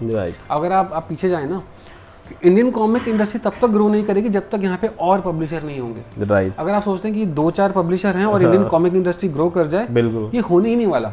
आप पिछले 10 साल का रिकॉर्ड उठा के देख लीजिए, नहीं होने वाला। 1 या 2 पब्लिशर कभी रीडरशिप नहीं लाएंगे। जिस तरह की डिमांड अब आ रही है रीडर्स में, जिस तरह की जो जनरेशन हमारी आ रही है, जब तक वैरायटी नहीं होगी, जब तक हम उस स्टेज पे नहीं पहुंचेंगे जहाँ पे एक स्टोर हो, अगर आप अंदर जाएं तो आपको कम से कम 15, 20, 25 पब्लिशर मिले और सबकी किताबें मिले, आपके पास एक वैरायटी हो। राइट। अब एक बुलदे प्रेस का मैं स्टोर खोल दूंगी, बुलदे प्रेस कॉमिक्स अंदर गए, 15 किताबें पढ़ी हैं, तो कहेंगे ये तो पढ़ लिए, तो 1.5 घंटे में खत्म हो गई, अब क्या करना है, अगर 3 महीने के बाद आए लेने के लिए। ये कम्युनिटी तभी बढ़ेगी जब तक पब्लिशर आएंगे। And I love to help publisher just because of this reason, this particular reason. जब भी मेरे पास कोई आता है, I think I started with, मैंने कभी ऐसा सोचा नहीं था, मुझे पहली बार कॉल आया था इस हेल्प के लिए। मतलब मुझे पता नहीं लोग मुझे क्या देखकर मतलब कॉल करते हैं, क्या मेरे अंदर देखते हैं, मैंने ऐसा कभी पता नहीं। मुझे भूपिंदर ठाकुर जी स्वयंभू का वो उनका मुझे पहली बार कॉल आया था कि वो मेरी कॉमिक्स पढ़ चुके थे। मैंने भी उनके थ्रू ही आपका जिक्र फर्स्ट टाइम सुना। हाँ, तो उन्होंने मुझसे कहा कि मैं आई नीड हेल्प, मैं आई वांटेड टू पब्लिश, और मैं कनेक्ट कर सकता हूँ क्योंकि मैं भी एक टाइम पे वो था। हाँ। तो मैंने उनको एक सब बातें, मैंने उनसे काफ़ी देर लंबी बात हुई फ़ोन पे कि ऐसे ऐसे ये पॉइंट्स हैं, बहुत शॉर्ट में समझाया कि आपको ऐसे ऐसे पैसा नहीं मिलने वाला, you have to be consistent और आपको अच्छा कंटेंट निकालना। उसने कहा सब ठीक है, पर करना कैसे है। हाँ। उसने कहा बताइए मैं क्या हेल्प कर सकता हूँ। उसने कहा राइटर, ठीक है सुदीप जी हैं, आप बात कीजिए। आर्टिस्ट, मैंने कहा ये हैं, बात कीजिए। तो मैंने मेरे से जो हो सका, मैंने कहा ठीक है मेरी हेल्प ले रहे हैं, I try my best to do, you know, मैं आपको बेस्ट से बेस्ट टीम दूं। कल को वो प्रोडक्ट, क्योंकि मैं भी चाहता हूँ कि अगर मैं किसी की हेल्प करूँ ना तो वो एक वर्थ इट हो। मैं किसी के पास भेज दूँ यार अपना पल्ला झाड़ने के लिए, यार वहाँ चला जा करवा ले, पूरा फायदा क्या, वो उनका पैसा लगा, सी पैसा तो पैसा है, चाहे उनका है चाहे मेरा मेहनत से कमाया हुआ पैसा। और ये रीज़न ये था कि कम्युनिटी ग्रो करे। कम्युनिटी ग्रो तब करेगी जब अच्छा कंटेंट आएगा। स्वयंभू का कंटेंट इस वक्त बहुत बढ़िया है, मैं लाइक वो जो भी काम कर रहे हैं, अभी 2 के टाइटल हैं, वो ज़बरदस्त काम कर रहे हैं। तो कंटेंट में वो एक वर्थ है ना कि रीडर्स पढ़ रहे हैं, रीडर्स उनसे प्यार करते हैं, उनकी कॉमिक्स की वेट करते हैं। तो वो आई एम हैप्पी नाउ कि मैं उनके साथ जुड़ा हुआ हूँ और मैंने उनको एक सही सलाह दी। शायद वो तुक्का था, बैठ गया, बट मैंने अपनी कोशिश की सही सलाह देने की, तो वो कर पा रहे हैं। तो इसलिए मेरे पास कभी भी किसी पब्लिशर का, न्यू पब्लिशर का मैसेज आता है किसी के थ्रू कि आप इनसे बात कर लीजिए, मुझे नहीं पता लोग क्या सोच के करते हैं, बट मेरी कोशिश ये रहती है कि मैं उनको एक करेक्ट पिक्चर दिखा दूँ, क्योंकि मुझे उनसे कुछ लेना तो है नहीं। I am not charging for my like मैं कोई कंसल्ट करके कोई पैसे तो मांग नहीं रहा कि मैं मेरी फीस है और आप आइए। मैं अपना 10 मिनट का टाइम लगता है और किसी की हेल्प हो जाती है तो मैं कर देता हूँ, और कम्युनिटी तभी बढ़ेगी। और आई एम वेरी हैप्पी कि अभी मैं नाम लेता हूँ, आई थिंक चित्रगाथा आए हैं, आर कॉमिक्स आई है, और अभी रेडियंट कॉमिक्स आई है हिमांशु जी की। आई एम वेरी हैप्पी, मुझे बहुत खुशी होती है, और मैं जुड़ा भी उनके साथ, लाइक एज अ लेटरर भी काम कर रहा हूँ कि ठीक है आई एम गेटिंग वर्क, वो एक साइड, बट वो आ रहे हैं और उनके मैंने उनसे मेरी जैसे बात हुई इन सबके साथ, और वो सब बहुत कॉमिक्स ला रहे हैं, खासकर रेडियंट और आर्क और चित्रगाथा। ये चित्रगाथा से तो मेरी काफ़ी बात हुई है और उनके पास काफ़ी बैकअप है, मतलब वो अभी काफ़ी चीज़ों पे काम कर रहे हैं, और आने साल वाले में उन तीनों पब्लिशर के साथ बहुत अच्छा कंटेंट आने वाला है। अभी क्योंकि जो उनकी पहली बुक्स थी उनमें मैं उतना इन्वॉल्व नहीं था, एज अ लेटरर मैंने काम किया, बट आगे क्या होगा मुझसे अगर वो कोई सलाह मांगेंगे तो मैं दूंगा, बट कंटेंट आने वाला उनके यहाँ से, तो वो सब रेडी हैं। It's a very good thing and I am very happy. जब भी कोई नया पब्लिशर आता है तो I really feel you know कि यार किसी बच्चे को कुछ नई चीज़ नहीं मिली थी, नया तो मैं हमेशा खुश होता हूँ, मुझे बहुत अच्छा लगता है। और ये रीज़न है कि कम्युनिटी तभी बढ़ेगी, तभी ग्रो होगी जब और पब्लिशर आएंगे और रीडर्स उनको सपोर्ट करेंगे।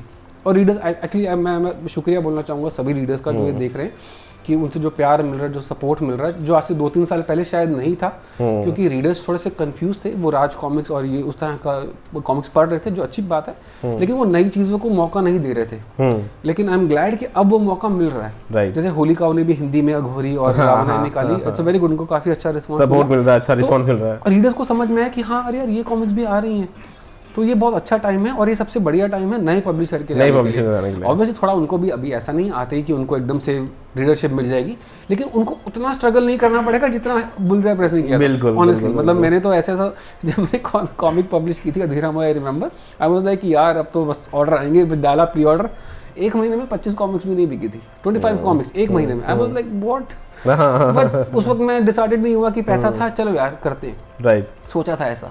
बट अभी आई थिंक उतना नहीं हो रहा। अभी जैसे कि स्वयंभू कॉमिक्स आई थी तो उनको, मुझे याद है प्री ऑर्डर जहाँ तक बताया था, उनको कुछ 300-400 लोगों ने ऑर्डर कर दी थी कॉमिक, लेकिन अगर वो मेरी तरह शुरू करते अगर 20 कॉमिक्स और तो वो, और हो सकता है वो शायद उतनी हिम्मत नहीं करते सेकंड कॉमिक निकालने की। तो मतलब ये तो मेरे ख्याल से सुलझे हुए लोगों की मतलब यही स्पेशल पहचान होती है कि जो उन्होंने स्ट्रगल देखा है उससे आगे जाके अगर किसी और का बेनिफिट हो, उनकी जो लर्निंग्स रही लाइफ में, और उससे किसी दूसरे नए आदमी का फ़ायदा हो, तो मतलब in all humility you have presented your case in a very beautiful way.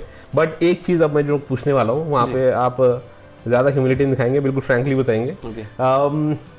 As a publisher, as an editor, as a मसीहा टू ये मसीहा वर्ड कहाँ से आ गया मुझे समझ नहीं आया। वर्ड आई वुड से देखो अभी आपने ये वर्ड मैं यहाँ पे लेके आया हूँ। अच्छा। उसका एक रीज़न है कि डायरेक्शन लेस होना आई थिंक लाइफ में सबसे बेकार चीज़ होती है।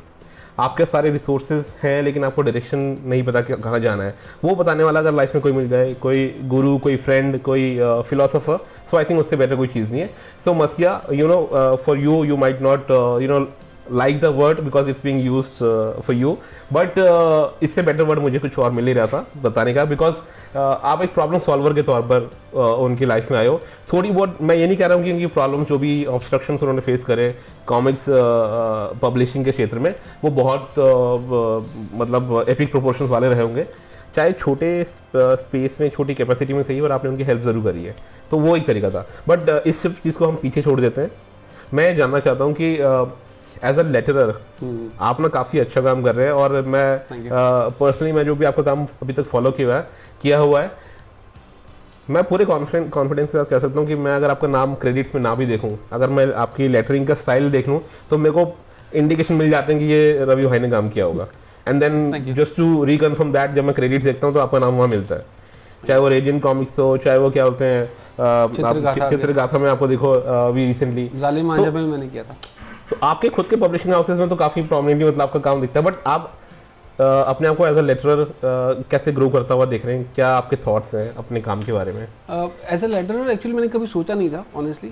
लेटरिंग का ख्याल मुझे, देखिए मैं कॉमिक्स पढ़ता हूँ, शुरू से पढ़ रहा हूँ, और अब एज अ कॉमिक रीडर आप ऑब्जर्व करते हैं, कुछ लोग हैं कॉमिक्स पढ़ लेते हैं, लेकिन मेरी बहुत एक ना आदत होती है, लेटरिंग ऑब्जर्व में ऑटोमेटिकली थी। मैं ऑब्जर्व करता था लेटरिंग जो है उसका जो स्पीड बबल प्लेसमेंट है, उसका जो फ्लो है वो कैसे जा रहा है, वो मेरी आदत थी।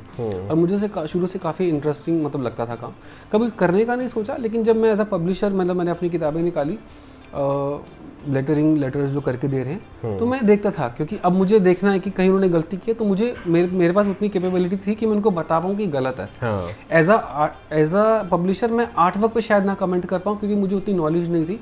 जब अधीरा मोही यज्ञा पे काम चल रहा था, तो सुदीप जी और अश्विन जी संभालते थे कि यार ये कॉम्पोजिशन ऐसे बनाओ। अब मुझे काफ़ी पता चल गया, शुरू में मुझे नहीं पता था। एज अ रीडर ठीक है, लेकिन अब जब आपको कुछ बताना पड़ता है तब नहीं, मुश्किल होती है। लेकिन लेटरर मैं शुरू से बड़ा अवेयर था कि ये ऐसे नहीं होगा। तो मैं लेटरिंग के लिए फीडबैक देता था राइटर को कि आप बताइए। मैं ऐसे सामने नहीं आता था कि आप उनको बोलिए कि ये बेटर हो सकता है, क्यों ना, कई बार शायद लेटर थोड़ा ऑफेंसिव हो जाएगा हमारे काम को, बट एक पोलाइट वे में। तो मुझे था, और फिर धीरे धीरे जब मैं कॉमिक्स आती गई तो मुझे लगा कि यार मैं एक लेटर का मैं नाम नहीं लूँगा, वो तो काम तो उतना अच्छा नहीं लगा मुझे, बट उनको मुझे स्पून फीड करना पड़ा। अच्छा, मुझे एंड में रियलाइज हुआ कि नाम तो उनका है, लेकिन काम तो सारा मैंने किया। मतलब मैंने सिर्फ, क्योंकि मुझे सिर्फ सॉफ्टवेयर, मैंने कोई फोटोशॉप पे बैठा नहीं, इलिस्ट्रेटर पे कोई बैठा नहीं, बट मैंने उनको बताया कि आप इसको लेफ्ट में रखिए, इसको राइट पे, ये सीक्वेंस गलत है, आप इसको रखिए। फिर मुझे रियलाइज हुआ तो मैं कर सकता हूँ। I just need to learn the Adobe Photoshop और इलिस्ट्रेटर, मुझे सीखना है बस। और हुआ भी क्या कि बीच में काफ़ी किताबें आ रही थी जो लेटरर बहुत कम है, जैसे मंदार जी हैं, प्रोमिनेंट हैं, बहुत अच्छा काम करते हैं। आई थिंक काफ़ी बुक्स की उन्होंने मेरी, विभव पांडे, विशाल पांडे वो करते हैं, वो भी काफ़ी शुरू किए, धीरा मोही उन्होंने किए। अब इशू है कि दो प्रोमिनेंट लेटर तो हैं, इनको जो पब्लिकेशन के साथ काम कर रहे हैं, लेकिन काम इतना है कि अब जब नए पब्लिकेशन आ गए तो इन लोगों की मजबूरी है कि ये टाइम पे कई बार काम नहीं करके दे पाते। और मैं समझ सकता हूँ, नहीं कर, बहुत मुश्किल है, उन पे लोग प्रेशर तो डालते हैं पब्लिक, जल्दी करके दो, जल्दी का काम शैतान का है, वो फिर गलतियाँ करेंगे, तो उनकी भी गलती नहीं है और हम लोग यहाँ फंस रहे हैं। तो मुझे लगा कि ठीक है, आर्टिस्ट तो कम है, लेटर भी बहुत होने चाहिए। तो मैंने कभी सोचा नहीं था कि मैं बाहर काम करूँगा किसी के लिए। तो मैं ऐसे ही बैठा हुआ था, जालिम मांझा थी, मैंने कहा यार मैं खुद करता हूँ काम। और दूसरा थी, टू बी ऑनेस्ट, मैं मतलब मैं साफ बोलूँगा कि इसलिए भी था कि हम लोग फंडिंग से भी बहुत जूझ रहे हैं अभी भी हम बहुत स्ट्रगल कर रहे हैं। काफ़ी जो हमारे कुछ दोस्त हैं जो हेल्प कर रहे हैं, जैसे नीलेश जी ने हेल्प की, अभी शालू गुप्ता जी हेल्प कर रहे हैं, तो मैं बहुत उनका मतलब शुक्रगुजार हूँ दिल से कि वो हेल्प कर रहे हैं, आगे आए सामने। तो अभी पैसे तो बचाने हैं कहीं से, तो मैं I am not a artist, I am not a writer, तो मैं कैसे कंट्रीब्यूट कर सकता हूँ अपने प्रोजेक्ट में। तो आई थॉट कि why not lettering, I know. तो मैंने करनी तो है अब सॉफ्टवेयर का, तो I saw some YouTube videos for tutorials.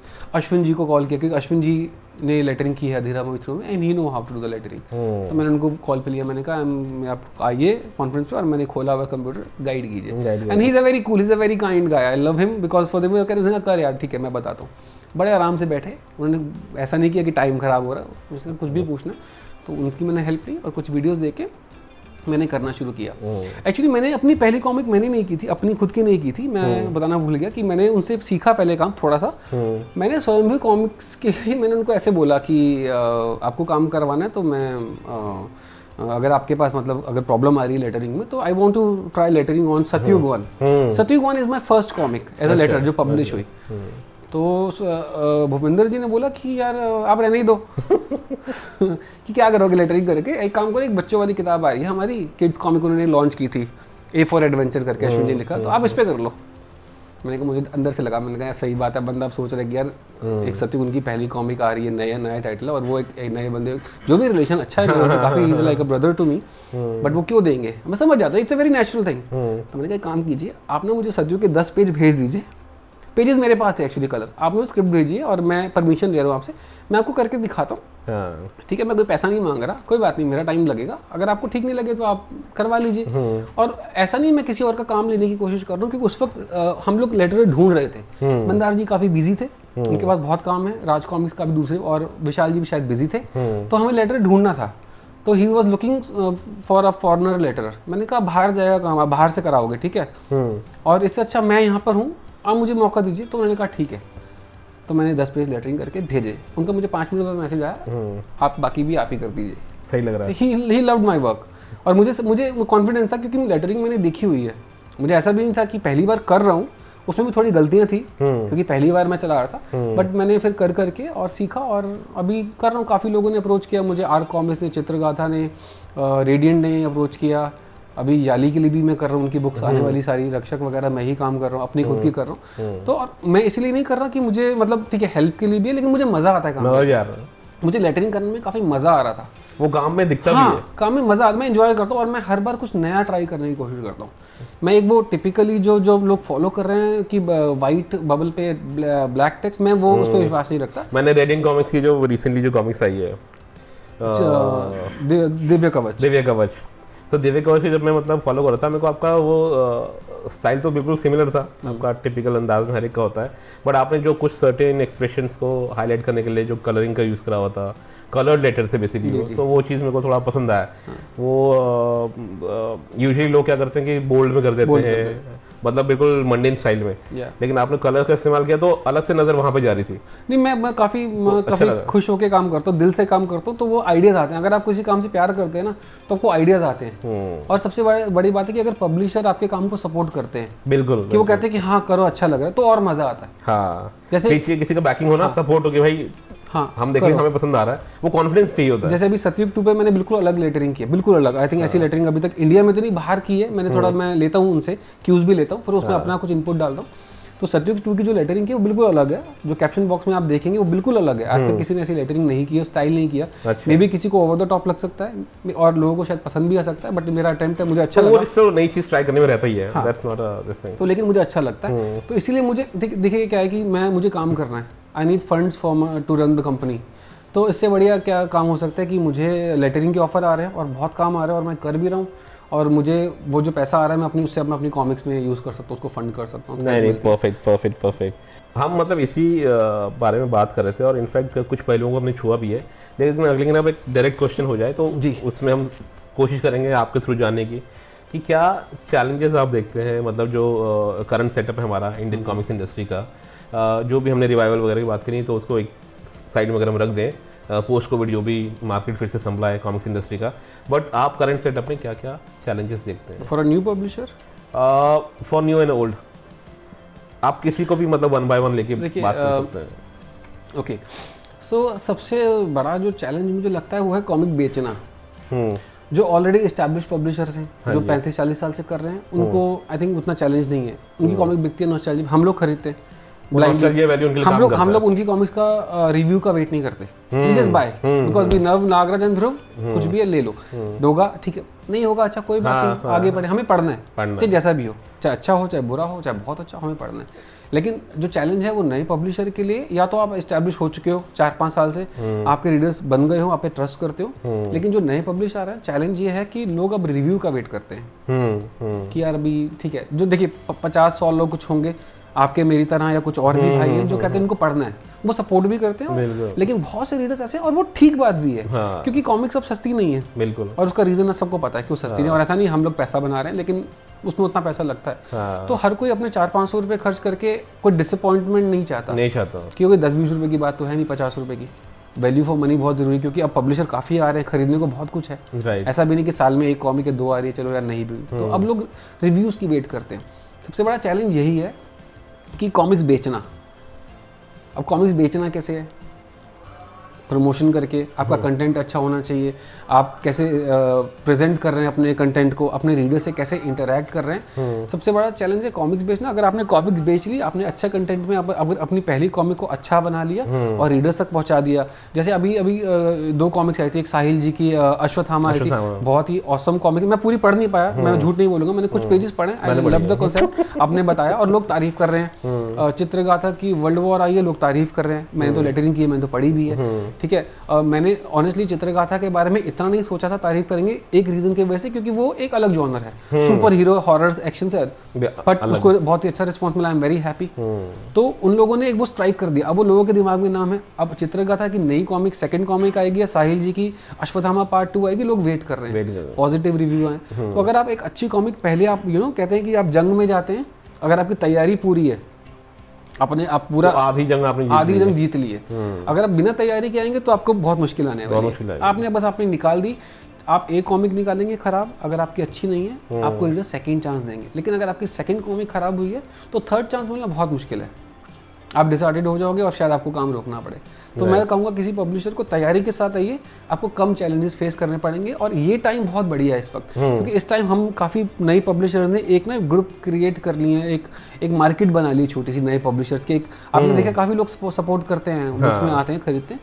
तो अभी जो भी नए पब्लिशर आ रहे हैं उनको उतना चैलेंज नहीं फेस करना पड़ता, उनकी एक रिस्पेक्टेड एक फिगर में सेल हो जाती है कि यार ठीक है 300-400 कॉमिक बेच ली, ऐसा नहीं कि 20-15-20 कॉमिक बेची और दिल टूट गया, वो एक अच्छी फिगर है। और अगर आपने अपना अच्छा कंटेंट दिए तो आपकी आधी जंग तो आप वहाँ जीत गए। तो ये है, ये तो आप पैशन की बात कर रहे हैं, मतलब कि पैशन एक मेन ड्राइविंग फोर्स है जो भी न्यू एज कॉमिक्स मेकर है।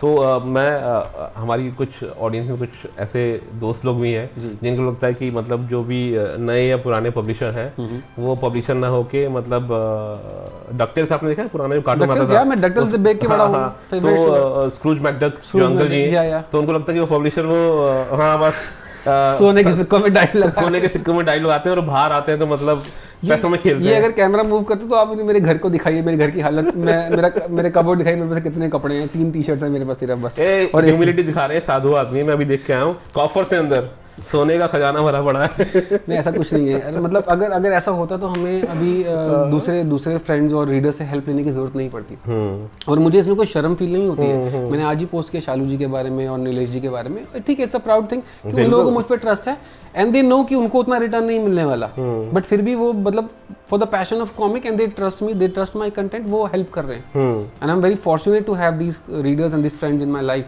राइट। और मतलब मैं बहुत किस्मत वाला रहा हूँ कि मुझे शुरू से जब मैंने अपनी कॉमिक्स की पब्लिशिंग शुरू की थी, I met Ashwin Kalmane, he is a amazing person, amazing writer, then I met Sudeep Menon, he is amazing, hands down he is an amazing person, amazing writer. तो मेरी किस्मत बहुत अच्छी रही है। And then I met Bhupinder Thakur, I should mention his name, Bhupinder ji का again he is like a brother to me, उन्होंने बहुत हेल्प की है मेरी, शायद ये किसी को पता नहीं होगा, मैंने कभी बताया नहीं कभी, बट उन्होंने काफ़ी सपोर्ट किया मुझे। बुलजाई प्रेस को उन्होंने मतलब एज अ साइलेंट, आप कह सकते हैं, वर्ड नहीं आ रहा मुझे, बट उन्होंने मतलब चुप करके पीछे से इतना सपोर्ट किया, शायद ही किसी ने किया होगा लाइफ में, एंड मतलब मैं उनको ज़िंदगी भर उनके मतलब ये एहसान ये जो है भूल नहीं पाऊंगा। Very good. आई थिंक एक दूसरे के सपोर्ट के साथ ही इंडस्ट्री आगे बढ़ेगी, और इसीलिए मैं सपोर्ट भी करता हूँ। देखिए मुझे सपोर्ट मिल रहा है, what you receive, what you give, what you give and what you receive, ये वाला Exactly. एक law of And it's a nature small है, industry. या it's a law of nature कि अगर आपको अगर कुछ अच्छा मिल रहा है आप दो, आपके पास वापस आएगा। तो मैं उसी में बिलीव करता हूँ कि मुझे हमेशा अच्छे लोगों की हेल्प मिली है। मैं आई एम टेलिंग यू, मैं I am on camera on record में बोल सकता हूँ कि मेरे पास एक टाइम था जब मेरे पास अपने राइटर को देने के लिए पैसे नहीं थे, and I told them to stop writing for me, I don't have money to pay you after Covid, but they were like, you don't have to worry about it, we are writing for you, just you don't stop, we don't Just need carry money, on. I mean, just carry on. we'll So see, I am very times fortunate will to change, have time will change. these kind of people in my life.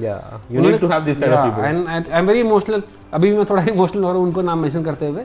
तो ये 3 लोग तो काफ़ी supportive रहे हैं, भूपिंदर जी, सुदीप जी, अश्विन जी। उन्होंने कभी मुझे प्रेशराइज नहीं किया पैसे के लिए। जब भी मेरा टाइम था, ऐसा टाइम आया कोविड, उन्होंने कहा करो यार, हम जितना हमसे हो सकता है हम करेंगे।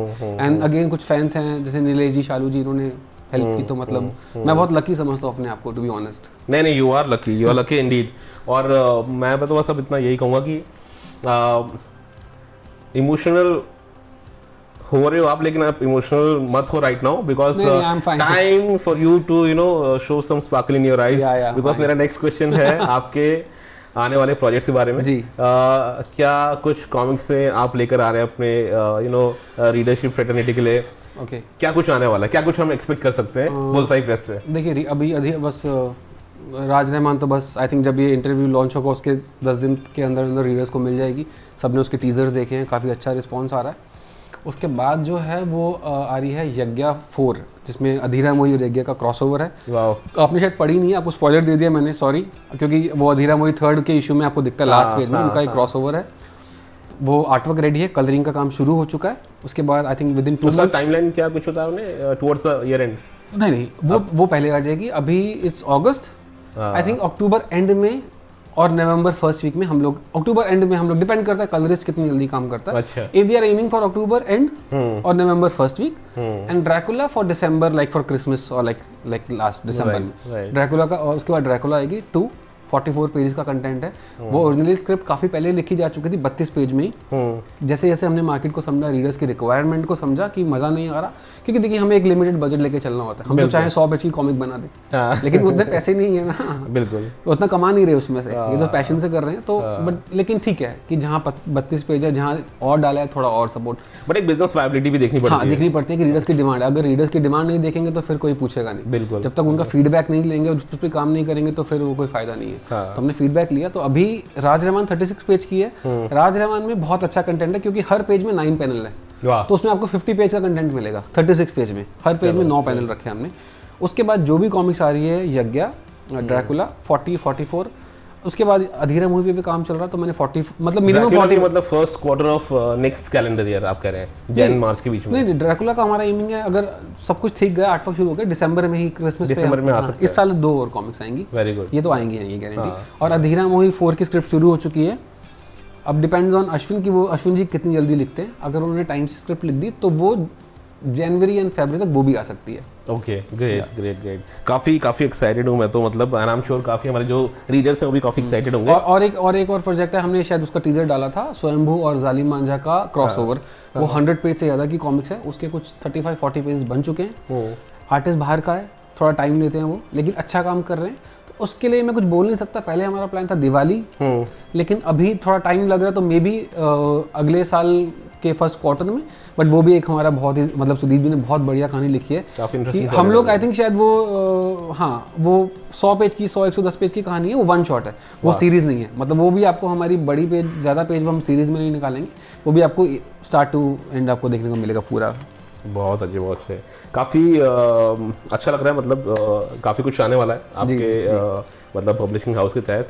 अब जाने से पहले मैं बस ये कहना चाहूँगा कि मैं नहीं, इनफैक्ट आप कहेंगे, आप हमारे मतलब रीडर्स के लिए जो कॉमिक्स फैंस है, ये वाला विच वन कौन सा वाला, मैं कहाँ पे, आप यहाँ मुखातिब होकर बोलेंगे। ओके, ठीक। तो आपको एक सबसे पहले तो आप एक कॉमिक्स इंडस्ट्री का फ्यूचर को किस तरह से देखते हैं, and then to end the conversation, to end this interview, आपको एक पार्टिंग मैसेज देना है हमारे रीडर्स और फैंस और जो भी हमारी कॉमिक्स फ्रेटर्निटी के भाई लोग हैं उनके लिए। गा के देना है, मतलब ऐसा जो आप कंफर्टेबल समझे। पार्टिंग मैसेज देना क्या एक्चुअली, मतलब क्या, मतलब आपकी तरफ से क्या हो सकता है, मतलब कुछ भी हो सकता है, एनीथिंग, मतलब ओके। जो कॉमिक इंडस्ट्री का जो फ्यूचर है वो काफ़ी ब्राइट है, मैं कह सकता हूँ। क्योंकि अभी हाल ही में आपने सुना होगा एक चर्चा, विलेज को अडॉप्ट कर लिया गया है और आई थिंक शूट कंप्लीट हो चुका है जहाँ तक मैंने सुना है, काफ़ी तक और अगले साल वो आ रही है, तो उसकी वजह से काफ़ी ब्राइट है।